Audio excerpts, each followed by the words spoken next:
의학에 관심이 있지만 영재학교 과학고를 준비 중인 건지, 아니면 그냥 이공계인데 확실하게 방향이 안 섰는지, 아니면 정확하게 이공계 중에서도 뭐 신소재 또는 정보처럼 뾰족하게 진로가 정해져 있는지를 생각해 보는 겁니다. 그래야 무엇을 할 수 있다? 1번에 해당되는 자사고를 갈지 과학고를 갈지 생각할 수 있고요. 영재학교를 지원할지 안 할지도 고민해 볼 수가 있고요. 영재학교 과학고 중에 내가 어디가 더 효과적인 친구인지 생각해 볼 수가 있습니다. 자, 그러면 먼저 첫 번째로요. 우리 부모님 지금 눈 동글동글해져 있는 저 의학 계열과 과연 영재학교 과학고는 어떤 문제가 있고 어떤 상충이 있는지에 대해서 좀 설명드리고 가겠습니다. 질문사항에 궁금한 거 있으면 계속 남겨주세요. 계속 확인하면서 답변 중간중간 드릴게요. 자, 먼저요. 이 이공계 친구들, 영재학교 과학고 친구들이 의대를 못 가요 라고 한 전형은 언제 발표가 됐냐면요. 2019년도에 교육 서열화, 고교 서열 해서 방안하고 일반고 교육 방안에 나왔습니다. 우리 부모님께서는 여기에서 이것만 알아보셨었죠. 뭐였냐면 자사고 외고 국제고를 일반고 전환하겠다 였었습니다. 그리고 엊그제 안 해요 라고 최종 땅땅땅 확정을 지었죠. 큰일 났습니다. 아무튼 뭐 그래요. 자, 저는 뭐 컨설턴트니까 알아서 열심히 하면 되죠. 자, 그래서 저 이슈가 나왔고 저건 취소가 됐는데요. 그 밑에 뭐가 있냐면요. 과학고하고 영재학교에도 문제가 있다라는 문제 제기를 했습니다. 그리고 그 문제를 제기한 1년 후 교육부에서 두 번째 발표를 했는데요. 이 개선 방안은 작년 11월 달에 고교 서열화 해소 및 일반고 교육령 강화 방안의 후속 조치입니다. 라고 이야기를 하고요. 이제 이런 거 바꿀 거예요. 라고 얘기했어요. 뭘 바꾸냐? 라고 봤더니요. 네, 영재학교 중복할 수 없다. 그래서 그 전까지는요. 영재학교 8개, 8개 다 쓸 수도 있었습니다. 서류 붙여주는 시험 보지 뭐 이랬었는데요. 이제는 한 개만 지원 가능해졌고요. 두 번째로요. 평가 문항이 진도는 낮아졌고 상상할 수 있는 폭은 넓어졌습니다. 제가 진짜 쉽게 말씀드린 겁니다, 부모님들. 진도는 낮아졌고 우리 친구가 상상하는 폭은 넓어졌습니다. 우리 부모님들이 머리 아프죠. 심화문항이에요, 경시문항이에요, 기출문항이에요, 뭐 중등 심화요, 고등 심화요, 투과정이에요. 도대체 이게 무슨 문제의 차이야? 그런 설명회 가서 그거 들어봤자 아무 도움이 안 된다니까요. 우리 부모님께서 진짜 풀 수 있어요? 차이점 알 수 있나요? 아니잖아요. 여기 좀 잘 가르치네. 이 정도 보는 건데요. 아무 의미 없습니다. 자, 그게 있었고요. 마지막으로요. 영재학교 지역인데 우선 선발 있었어요. 오케이. 자, 가운데요. 이런 표현이 있습니다. 뭐냐면 이런 내용이네요. 선다형하고 단답형 문제가 영재학교의 수학, 과학 문제에 수학은 80%, 과학은 60%다. 그런데 이런 상황에서 무슨 영재를 뽑냐? 공부 잘하는 놈 뽑는 거 아니야? 옆에 보니까 중학교 교육과정 준수시험을 보니까 미준수한 수업이 18%에서 9% 정도 사이 되더라. 웃기고 있네. 50% 정도 됩니다. 그런데 적당히 몸이 끼었죠. 그렇죠? 어쨌든 그렇게 많더라. 그래서 이제는 고등과정에 있는 문제를 내지 말고 그 다음에 우리 친구들이 너무 쉽게 풀 수 있는 한마디 지식을 암기해서 풀 수 있는 문제 내지 말자라는 기조로 바뀌었다라는 겁니다. 그렇기 때문에 옛날에도 영재학교 대비 학원에서 공부하는 것들의 20, 30% 정도는 절대 영재학교에 나오지 않습니다. 그렇게 어렵게 나오지 않아요. 만약에 나오더라도 설명이 나옵니다. 공유결합이란 이런 과정입니다. 뭐 예를 들어서 이런 유전결합이라는 건 유전의 이런 거라는 건 이런 과정입니다. 라고 예시를 써 있어요. 그렇기 때문에 공부할 필요가 없는데 지금은요 심지어 절반 정도는 안 나옵니다. 그럼 그 공부를 왜 해야 되지? 아까 말씀드렸었죠. 더 이상 말씀 안 드릴게요. 아무튼 그래요. 자, 그런데 장점은 있죠. 선행 공부를 해 놓으면 인사이트가 있습니다. 문제를 보자마자 네가 지금 나한테 어려운 질문들, 고난이도의 기술들을 물어보진 않지만 너 지금 이거 지금 얘기하려고 하는 거잖아? 라는 게 보일 거 아닙니까? 그쵸? 훈수될 수 있다는 거죠. 그런 장점은 있을 거예요. 그래서 공부를 해 두셔라 인 건데요. 지금 생각해 주면 이겁니다. 우리 동네에서 얘가 공부를 제일 잘해. 얘가 영재학 갈 거 우린 떨어져. 이런 생각하지 마시라는 겁니다. 기분이 좋아졌나요? 네, 다음 볼게요. 중간에 기분 좋아지셔야죠. 자, 그 다음에 영재학교 재학생이 70% 이상이 수도권 출신이더라. 그래서 출신자의 비중을 좀 지방으로 분산시켜라. 이런 내용이 있었습니다. 그래서 실제로요, 이렇게 됐죠.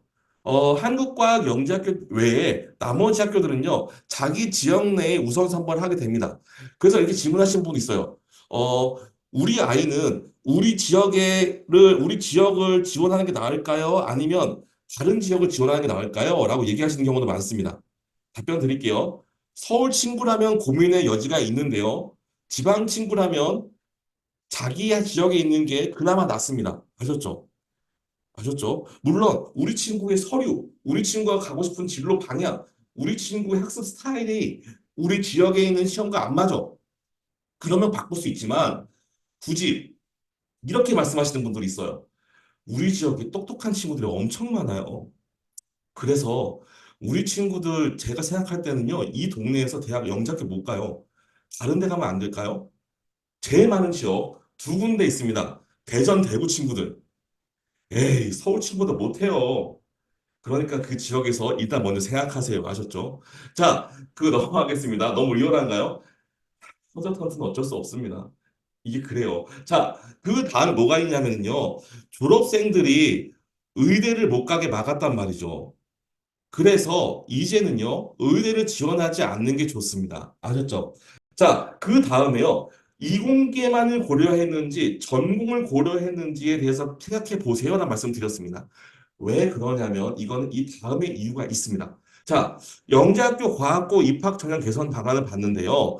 사실 이런 얘기가 있었어요.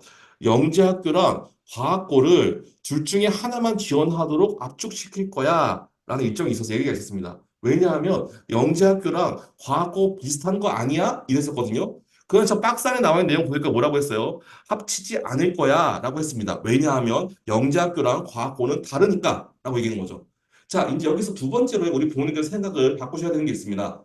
영재학교를 떨어져서 과학고를 가는 게 아니라 영재학교에 맞는 친구가 있고 과학고에 맞는 친구가 있다는 걸 생각하셔야 된다는 거죠. 물론 과학고에 맞더라도 영재학교 시험 쳐보고 붙으면 들어갈 거고요. 영재학교가 맞더라도 영재학교 떨어지면 과학고 갈 거예요. 왜냐하면 만약에 우리가 100% 영재학교 합격한다고 할 수 있다면 100% 과학고 합격한다고 할 수 있다면 좋아하는 대로 가면 되겠죠. 하지만 그게 아니니까. 그렇더라도 둘의 차이는 알고 가야 된다입니다. 자, 이 보도 자료에서요, 그 다음 페이지, 마지막 페이지에 보니까요, 이런 내용이 나와 있어요. 영재학교하고 과학고는 이렇게 다릅니다. 라고요. 그리고 이제 우리 본인께서 눈을 이렇게, 와, 이게 뭐지? 이렇게 뭐지? 아, 저놈 미리미리 좀 보내주지. 이걸 나한테 보라는 건가? 아마 이러고 계실 겁니다. 그쵸? 하나만 생각하세요. 영재학교는요, 영재교육진흥법이라는 걸 따르고요. 과학고는요, 초중등교육법을 따른다는 거. 이거 하나 때문에 둘이 완벽하게 갈라집니다. 완벽하게. 자, 저게 도대체 무슨 차이를 두는데? 인 겁니다. 자, 초중등교육법이라는 거는요, 너는 어쩔 수 없는 고등학교야. 라고 지정을 해주는 겁니다. 그러니까 고등학교처럼 공부를 해야 돼요. 어떻게? 3학년 때까지 꾸준히 앉아서 공부를 하는 겁니다. 앉아서. 아셨죠? 그런데 영재교육진흥법은 뭐냐면요. 영재교육원과 영재학급, 영재학교를 다루는 기관이에요. 그렇기 때문에 영재교육원처럼 애들을 가르칠 수가 있어요. 그러니까 우리 친구가 좋아하는 공부를 먹은 다음에 그 다음에는 산출을 만들고 실험하고 자기 하고 싶은 거 할 수 있다는 거죠. 자, 그렇다면 제가 아까 앞서서 말씀드렸던 이 공개만 생각했는지 전공까지 생각했는지가 왜 중요한지 아셨을까요? 만약에 우리 친구가 이공계인데 아직 정확하게 전공이 확신이 없어라고 하면 과학고가 어울리는 거고요. 우리 친구가 전공이 뾰족해, 신소재 할 거야. 아니면 우리 친구가 전공이 뾰족해, 로켓 만들 거야. 라고 하면 과학고보다 영재학교라는 거죠. 자, 다시 한번 정리하자면요. 영재교육진흥법과 초중등교육법의 차이 때문에 영재학교는요, 유일하게 전국에 있는 모든 특목자사고 전형 중에서, 물론 영재가 특목자사고 아닙니다. 죄송합니다. 이게 편하겠네요. 모든 고입 전형 중에서 유일하게 시험을 볼 수 있습니다. 아셨죠? 네. 지금 질문이 하나 오셨는데요. 영재학교 자사고 라인을 생각하는 게 좋은 건가요? 라는 질문을 주셨어요. 그쵸. 그게 이제 뒤에 이어서 연재학교 전사고 라인. 아, 네네. 의대 말씀하시는 거죠? 맞습니다. 네네. 자, 그리고요, 이제 과학고 같은 경우에는요, 똑같이 보시지만 지필이 없습니다. 대신에 교묘하게 구술 면접을 보죠. 그쵸? 그 다음에 밑에 보니까 차이가 있네요. 영재학교는 연구활동을 하고 과학고는 180단위 이제 바뀌었죠. 고교학점 되니까 174단위 공부를 하더라라는 겁니다. 아직 다 모르시겠다면 이 표를 보시면 조금 더 정확할 것 같아요. 이렇죠. 자, 영재학교라는 거는요. 왼쪽에 보이시는 것처럼요. 융합 연구활동, 창의 탐구활동, 한국과학 영재 그건데요. 저런 식으로 영재 교육을 하는 걸 3, 40시간 동안 갖고 가서 저 시간 동안 공부를 덜 해요. 그런데 과학고 보니까요, 어떻게 되어 있어요? 2학년 때하고 3학년 때 꾸준히 자기가 원하는 분야만이 아니라 물화, 생지 모두 고급, 생명, AP를 다 한단 말이죠. 그쵸? 이런 차이가 있는 겁니다. 그러니까 자기가 스타일에 맞는 것을 골라서 가야 되겠죠. 그리고 이거 왜 애라면 한 가지의 차이점이 있었어요. 영재학교는 3년 동안 다닌다면 졸업해야 됐고, 과학고는 저 AP 과정, 고급 물리학, 저거 대학 가서 할 수 있으니까 2년 조기 졸업해. 라고 해서 조기 졸업 20%가 있었습니다. 알고 계시죠? 자, 그런데 이것도 서서히 깨지기 시작합니다. 이거 알고 계시죠? 자, 뭐냐면, 올해 합격자가 아니라 전년도, 전전년도 합격자부터 이제 영재학교 친구들도 2년 공부하고 조기 졸업이 가능합니다. 단, 한 개 학교만 현재는 가능합니다. 어디요? 한국과학영재학교만 가능하고요. 나머지 학교는 아직 모릅니다.